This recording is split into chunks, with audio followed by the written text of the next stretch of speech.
ہم انسانوں کو جب اللہ کا تعارف نہیں ہوتا نا تو ہم اس کی بات کو بھی امپورٹنس نہیں دیتے، لیکن جب جو شخص اللہ کو پہچان جاتا ہے کہ وہ رب، وہ ہستی ہے کون جو مجھے بلا رہی ہے،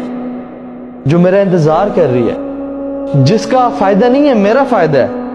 ان احسنتم احسنتم لانفسکم، اگر تم احسان کرو گے تو اپنے پہ احسان کر رہے ہو، اللہ پہ تو احسان نہیں کر رہے ہو. وَإِنْ أَسَأْتُمْ فَلَهَا، لیکن اگر تم گناہ کرو گے تو اپنے نفس کے لیے گناہ کرو گے، اللہ کو اس کا نقصان بھی کوئی نہیں پہنچتا. تو جب انسان کو احساس ہو جائے کہ اس میں میرا فائدہ ہے، میرے اعمال بڑے ہیں، میرے درجات بلند ہو رہے ہیں، میرا اللہ کو میری ضرورت نہیں ہے،